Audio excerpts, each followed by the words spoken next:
Bonjour et bienvenue. Voici notre tour d'horizon économique, géopolitique, sanitaire et boursier. Nous sommes le vendredi 16 octobre et pour comprendre comment tourne la planète finance, c'est sur la bourse au quotidien et nulle part ailleurs. Et l'épisode du jour s'intitulera Les trois sorcières vont certainement braver le couvre-feu.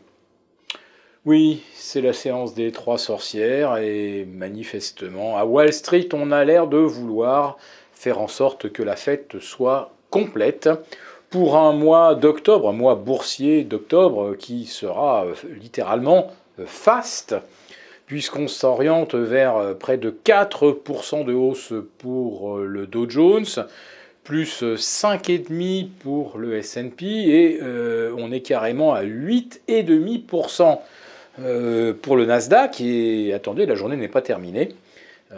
On attend pratiquement 1% de hausse supplémentaire sur les technos, ce qui signifie qu'on va se rapprocher à 1% du record absolu qui date du 2 septembre dernier. Donc, à 6 semaines d'intervalle, nous voilà revenus au sommet.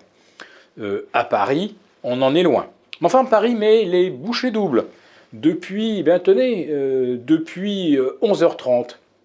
En fait, le CAC 40 affichait 0,8 ou 0,9% de gain vers midi, et une demi-heure plus tard, d'ailleurs pendant que nous en terminions avec le live, avec nos abonnés, eh bien, le CAC 40 a doublé ses gains.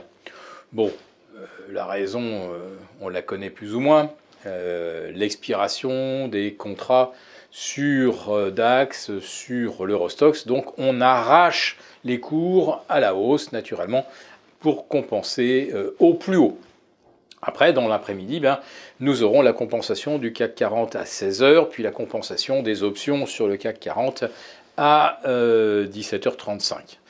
Donc c'est une journée technique et qui sera peut-être très favorable aux États-Unis. Donc, je le répète, les trois sorcières vont certainement braver tous les couvre-feux pour un mois d'octobre qui comptera parmi les meilleurs du XXIe siècle.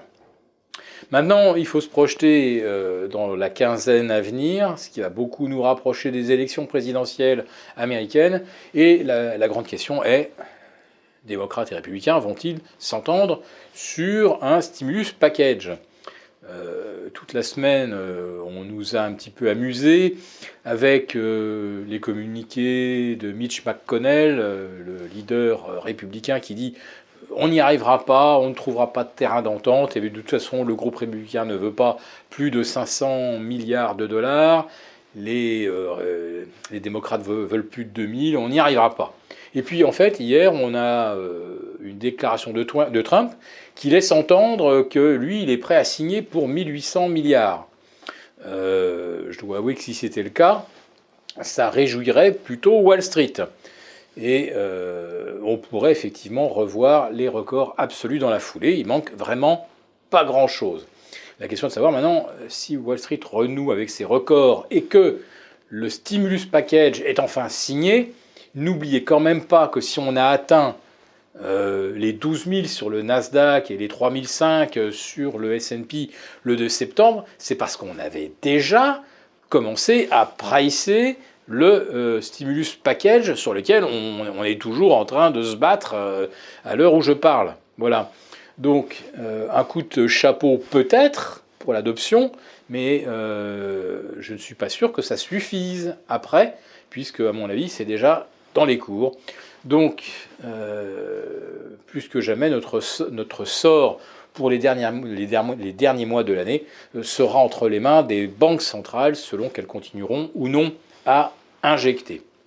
Et je dois dire que quand on voit comment la pandémie de Covid est gérée en France, où on met à nouveau à l'arrêt tout le secteur du tourisme, loisirs, spectacles, culture, restauration, les salles de sport, l'événementiel, etc., on se demande si le but n'est pas d'arrêter l'économie, de créer la plus grande incertitude, de façon à ce que les entreprises mettent en stand-by tous leurs projets d'investissement, d'embauche, etc.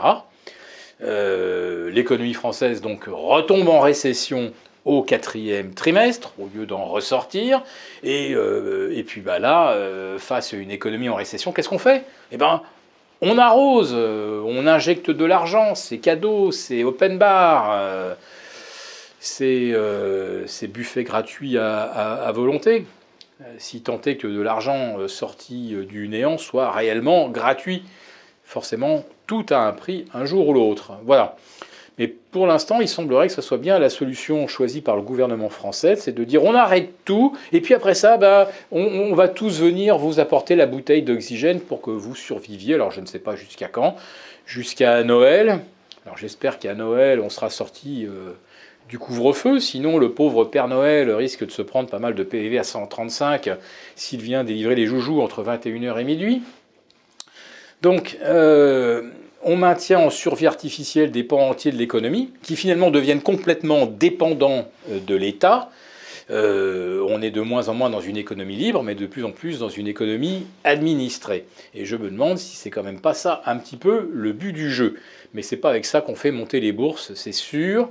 Mais bon, aujourd'hui, heureusement, nous avons nos 5 fantastiques, nos valeurs du luxe, LVMH plus 7%, à 2% de son record absolu, Kering plus 4, Hermès plus 4, L'Oréal plus 2.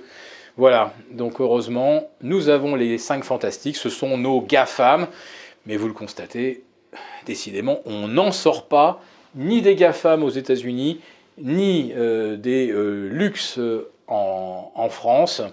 Donc ce marché, pour l'instant, eh bien, il est, on va dire, comme une sorte de somnambule qui continue avec exactement les mêmes schémas qu'au cours des mois précédents. Je vous souhaite un bon week-end à tous.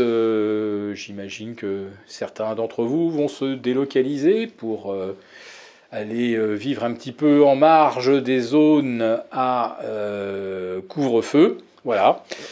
Donc j'espère que vous continuerez bien sûr à nous suivre à distance et je vous donne tous rendez-vous à lundi pour la prochaine quotidienne, mardi pour notre live et si cette vidéo vous a plu évidemment, n'hésitez pas à nous mettre un beau pouce bleu.